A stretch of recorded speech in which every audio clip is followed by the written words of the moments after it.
Good morning. ഞാൻ doctor സെബിൽ Mathai, ENT consultant ആണ്, MAGJ hospital Mookkannoor. അപ്പോൾ ഞാൻ ഈ വീഡിയോയിൽ പറയാൻ ഉദ്ദേശിച്ചത് ബേസിക്കലി ഒരു റയർ കേസിനെ പറ്റിയിട്ടാണ്. അപ്പോൾ ഞങ്ങളുടെ OPDയിൽ ഒരു കുട്ടി 16 വയസ്സുള്ള ഒരു ആൺകുട്ടി മൂക്ക് തടസ്സമായിട്ട് വന്നു. അതേ തുടർന്ന് ഞങ്ങൾ എൻഡോസ്കോപ്പി ചെയ്തു. എൻഡോസ്കോപ്പി ചെയ്തപ്പോൾ ഒരു മൂക്കിൽ, വലത്തെ സൈഡിലെ മൂക്കിൽ ഒരു പല്ല് വളരുന്നതായിട്ട് കാണാനായിട്ട് സാധിച്ചു. അങ്ങനെ ഞങ്ങൾ പേഷ്യൻറ്റിൻ്റെ അച്ഛനോട് അമ്മയോട് പറഞ്ഞ് ബോധ്യപ്പെടുത്തി.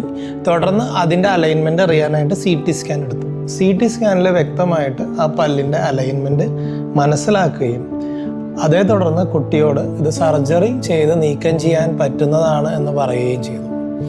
അപ്പോൾ അവർക്കുണ്ടായിരുന്ന സംശയം എന്ന് പറഞ്ഞാൽ ഇത് വലിയൊരു സർജറി ആവുമോ? അപ്പോൾ ഞാൻ പറഞ്ഞു, ഇത് ലോക്കൽ അനസ്തേഷ്യയിൽ തന്നെ നമുക്ക് എൻഡോസ്കോപ്പിൻ്റെ സഹായത്തോടുകൂടി പുറത്ത് പാടുകളൊന്നും ഇല്ലാതെ വളരെ ഈസിയായി നമുക്കത് ചെയ്യാൻ പറ്റും എന്ന് പറയുകയും അവർ തുടർന്ന് ഓപ്പറേഷൻ സമ്മതിക്കുകയും ചെയ്തു.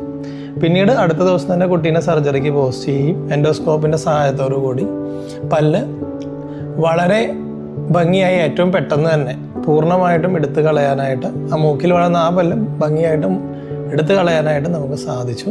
അപ്പോൾ ആ പല്ല് ഞാൻ ആക്ച്വലി നിങ്ങളെ കാണിക്കുകയാണ്. അപ്പം ഇങ്ങനൊരു കേസ് വന്നപ്പോൾ നമ്മൾ ഇൻ്റർ ഡിപ്പാർട്ട്മെൻറ്റുകളും ഓറോമാക്സിലോഫേഷ്യൽ സർജന്മാരോടും ഒക്കെ ഞാൻ ഡിസ്കസ് ചെയ്യുകയുണ്ടായി.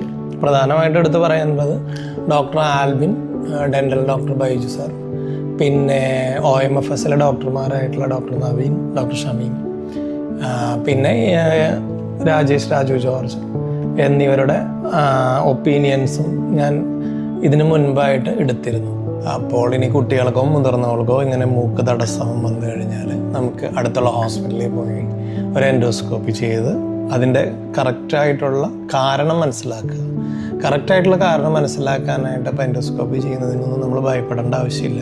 അതിൻ്റെ ഗുണം എന്ന് പറഞ്ഞു കഴിഞ്ഞാൽ ഇപ്പോഴത്തെ എൻഡോസ്കോപ്പിക് സർജറികൾക്ക് നമുക്ക് വളരെ പെട്ടെന്ന് തന്നെ രോഗിക്ക് വീട്ടിലേക്ക് പോകാനും വേദനയിലും ബ്ലഡ് ലോസിലും ഒക്കെ കുറവുണ്ട് എന്നുള്ളതുകൊണ്ടാണ്. അപ്പോൾ എല്ലാവരും തന്നെ ഇങ്ങനെയുള്ള ബുദ്ധിമുട്ടുകൾ വരുമ്പോൾ ഹോസ്പിറ്റലുമായിട്ട് ബന്ധപ്പെടാനായിട്ട് ശ്രമിക്കാം.